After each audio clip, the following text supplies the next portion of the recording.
Ok, góðan daginn, eða kvöldið eða eitthvað.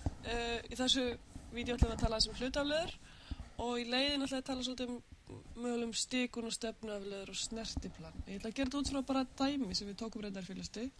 Þá tók ég dæmi af falli F sem fer frá r jaður yfir í r, tekur tveggja vegur og skilar rauntölu og er gefið með formúlu f af x og y er jafnt á 9 minus x minus y jöðru. Þetta er sem sagt, ég vel mér akkurat svona fallagna sem þetta er eitthvað yfirbar sem við getum teiknað í þriðja. Ég ætla að pröfa að teikna þetta í MATLAB. Ég er búin að gera hérna skrá og þessi skrá er aðgengilega á internetinu, þannig að þið getið sótt þetta. Hérna er með yfirbarið mitt og þetta er fallið sem við ætlum að skoða. Ok, nú ætla ég að byrja á að skoða hlutafleðurnar. Og ég byrja á að rifja upp hvernig maður reiknar hlutafleður. Maður eru tvær breytur hérna, fallið er háð tveimur breytum, þannig að ég get diffrað með tilliti til þeirra bækja. Fyrsta lagi get ég diffrað með tilliti til x, fæ eitthvað fall af x og y. Og ef ég diffrað þetta með tilliti til x, þá lít ég á allar aðra breytur sem fasta, þannig að ég fæ 0 minus 2x plus 0. Og svo diffrað ég með tilliti til y. Og þá lít ég allar aðra breytur en y sem fasta, þannig að ég fæ 0 plus 0 minus 2x. Nei, minus 2i fyrir gefið. Ok, þannig að til að setja þetta í samhengi við myndina, þá ætla ég að velja mér einhvern punkt a, b, f af a, b á yfirborðinu mínu. Og ég vel mér akkurat punktin 1,9 minus 1 minus 1 er 7. Þá er ég nefnilega með afleiðin í x-stefnuna er þá minus 2 sinum 1 og afleiðin í y-stefnuna er minus 2 sinum 1. Ég skrifa þetta f dx í 1,1 er minus 2 og df dy í 1,1 er minus 2.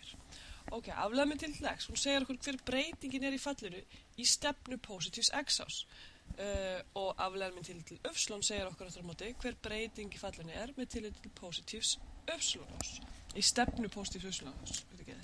Við tökum inn aftur yfirborðið okkar og við skulum merkja inn á fyrst punktin sem við vorum að velja okkur.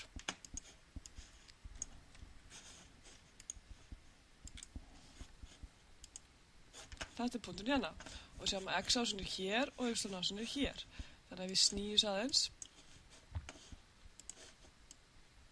Það er hlutafleðurinn til x að segja okkur hver breytingin er í þessa stefnu og hlutafleðurinn til y að segja okkur hver breytingin er í þessa stefnu.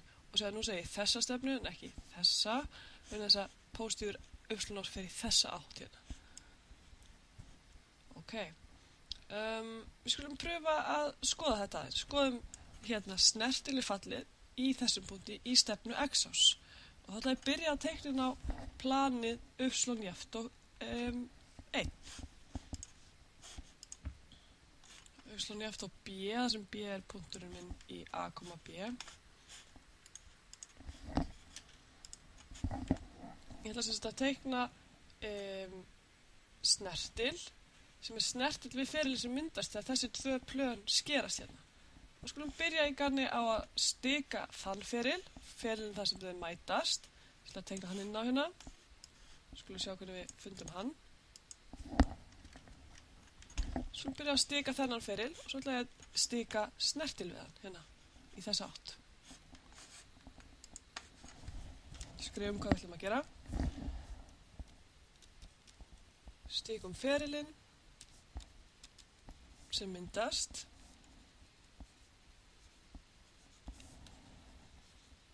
Þegar f af x og y sker planið y jafnt og 1. B hjá mér var 1. Ok. Nú til hérna þetta er einhver stikun r af t og ég veit að alveg saman hvað gerist í x og setjastefnu þá er y alltaf jafnt á 1. Ég er í y jafnt á 1 planinu. Og þá er bara spurning hvernig seta er með við x, þannig að ég segi f af x, 1 er 9 minus x jöðru minus 1, sem sagt 8 minus x jöðru. Þetta þýðir þegar ég fer x á x-ásnum, 1 skrif á x-ásnum, þá fer ég 8 minus x jöðru á z-ásnum. 8 minus 1 jöðru ef þetta var 1 skrif áfram. Þannig að ég fer T hérna, því að ákvaða stíkin minn væri T. Þá fer ég 8 mínus T í öðru á setásnum. Og þetta var akkurat formúlan sem ég notaði til að stíka skurðferilana, bláu línuna sem við sáum áðan. Nú ætla ég að stíka snertilinn. Við erum í X-stefnuna.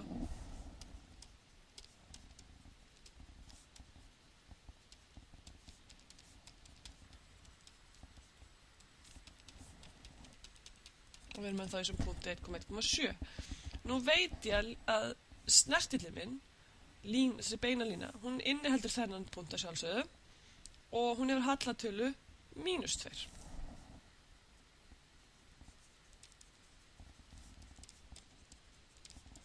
Það skrifa þetta, línan inniheldur punktin 1,1,7 og hefur hallatölu -2. Það þýðir að þetta er breyting í X-stefnu, það þýðir ef ég fer 1 skref út X-ásinn, þá fer ég -2 á Z-ásnum. Þannig að línan inniheldur líka 1 + 1 og 7 - 2. Ef ég fer 1 skref út á X-ásnum, þá fer ég -2 á Z-ásnum. Nú þá er ég komið 2 punkt á línunni, þá er hæguleikur að stíka hana. Við getum til dæmis nota 1,1,7 pluss T sinnum stefnuviðurinn verður þá 2,1,5 mínus 1,1,7. Og við skrifum þetta upp 1 pluss T 1 og 7 mínus 2T.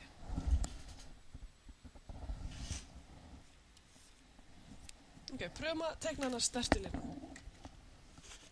Sjá fyrir okkur hvað við erum að gera hana.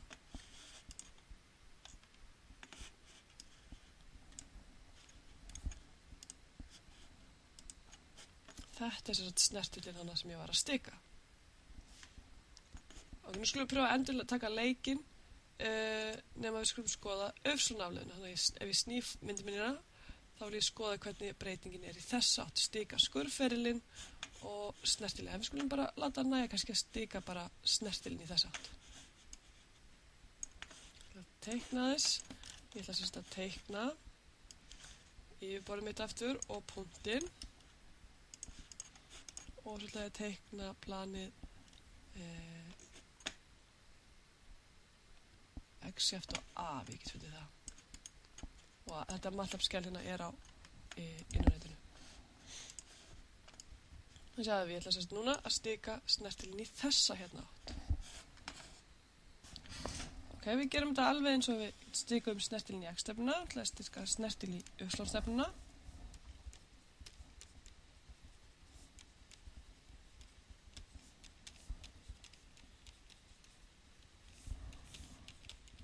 Við erum með sama punkt. Þá segja ég eftir línan inniheldur 1,1,7 og hefur hallatölu, skulum sjá hver afleiðan var með til öfslan, hallatalan var -2 í punktunum. Þannig aftur er hallatalan -2.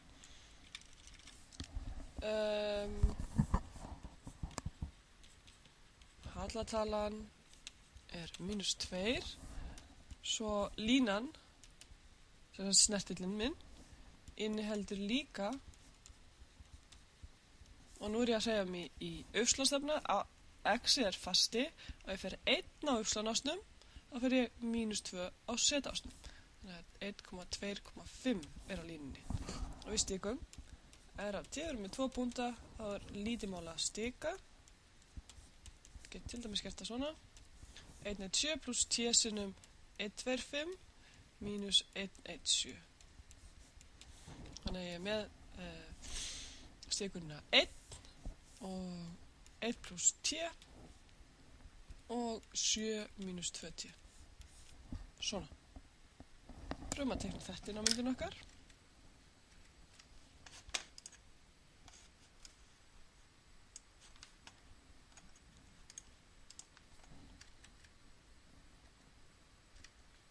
Svo, hérna er ég komið með þennan snertil í uppslánstefnu, hérna er með uppslánásinn. Horfum þetta frá þessum hlið. Ok, þannig stikaði ég bæði snertil í X-stefnu og uppslánstefnuna og ég ætla að pröfa að teikna þá báða inn á myndina. Ég hef þá en ekki plönin hana.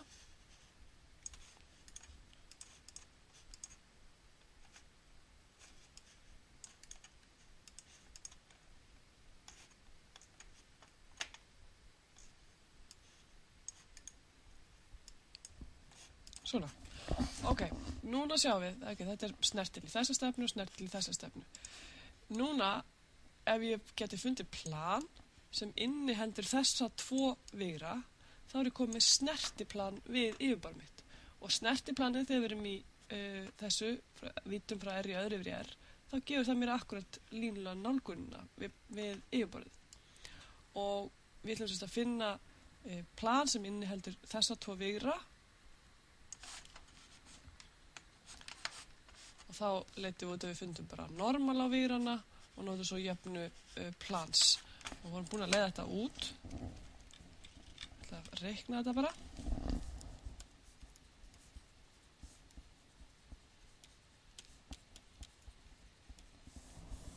Jafna snertiplans ZF og fallið í punktinum 1,1 pluss afleiðan með tilliti til x í punktinum 1,1 sinnum x minus 1, x minus x nýtið, sem sagt, og afleiðan með tilliti til y í punktinum 1,1 sinnum y minus 1.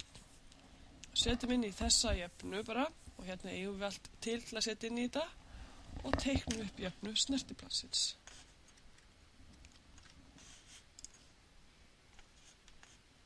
Svo hérna með, ég geti skoða í kóðanum hérna, 7 fallgildi í punktinum, mínus 2 x afleiðan og við erum með x minus 1 og mínus 2 y afleiðan og við erum með y minus 1.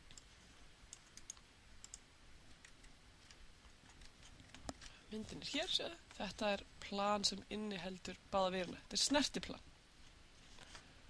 Ok, þá næsta dagskrá að hugsa, já, hvað við viljum vita hvernig breytingin í einhverja aðra stefnu heldur en í x-stefnuna, í stefnu x-ás eða stefnu y-ás. Hvað við viljum vita til dæmis bara hvað breytingin hérna mitt á milli í þess átt, eða fyrir þess átt eftir yfirborðinu. Við skulum pröfa að skoða þetta myndrætt, við skulum velja okkur einhverja aðra átt sem við viljum koma úr. Aftur ætla ég að teikna planið mitt, fyrir ekki yfirborðið mitt.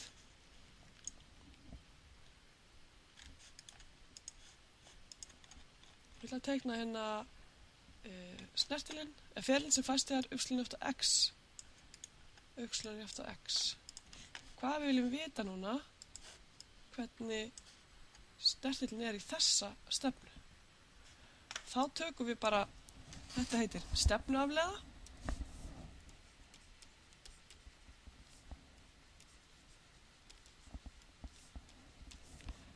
Í stefnu vigursins U og nú ætla ég að taka einhvern vigur þar sem y og x eru það sama, ég ætla að taka bara vigurinn 1, 1 og þetta auðvitað dálkavegur. Þá reikna ég stefnuafleiðu í hérna stefnu vigursins U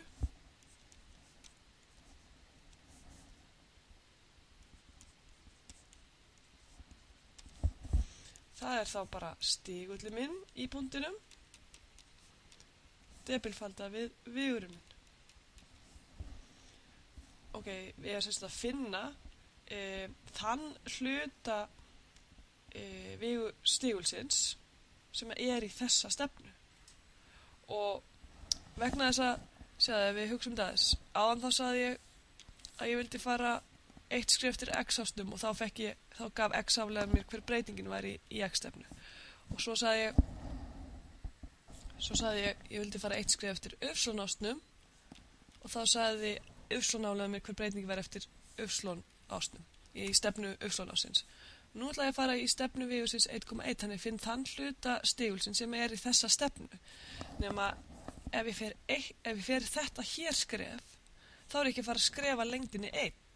Hérna eitt skref út, hvað hallatalan, eitt skref út, hver hallatalan, það x og y afleiðinar, en ef ég fer þetta hér skref út, þá ég að fara meira en eitt skref út, ég að fara rótinu 2 út, 1 í öðru pluss 1 í öðru hérna. Þannig að ég vil fara bara, vita þegar ég fer bara eitt skref út, hver afleiðan. Það svona deili hérna með lengdinni af vigrunum U, sem rótinu 2. Já, við getum reikna stefnuafleiðuna, fáum hérna mínus 2, debilfalda við 1, 1, sem 1 á móti rótinu 2. Þannig að ég fæ 1 á móti rótinu 2 sinnum -2, -4 sem sagt. -4 deilt með rótin af 2 eða -2 sinnum rótin af 2. Ok, ef við ætlum nú að stika snertil í þessa átt, þá getum við nú hugsað þetta eins og við gerum aðan, bara að segja ef ég við formi snertillinn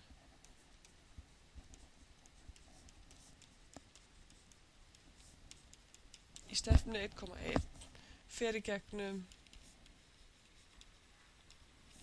punktinn 1,1,7 og hefur hallatölu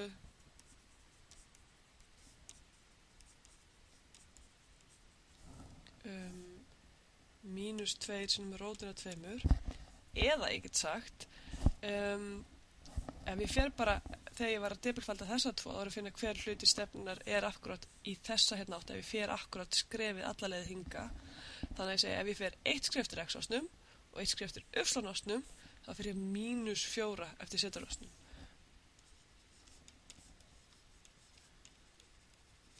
Ég hugsa þetta þannig að fyrir 1 skref hér og 1 skref hér þá fer ég -4 hér. Ég hefði líka getið skrifað ef ég fer 1 á móti rótin af 2 hér og 1 á móti rótin af 2 þá fer eitthvað bara hér. Það skiptir ekki máli að þið verðum bara að stika línuna. Það skiptir auðvitað máli þegar við verðum að segja hver stefnuafleiðan hún sannlega þetta, en það skiptir ekki máli þegar við verðum bara með alla línuna. Þannig að ég stika þennan feril 1, 1, 7 pluss t sinnum 2, 2, 3 mínus 1, 1, 7.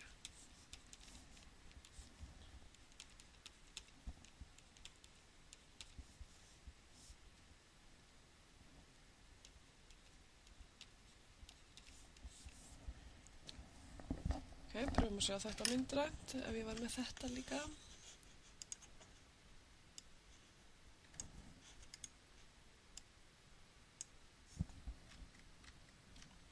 Svo þannig að fekk ég snertilin í þessa stefnu.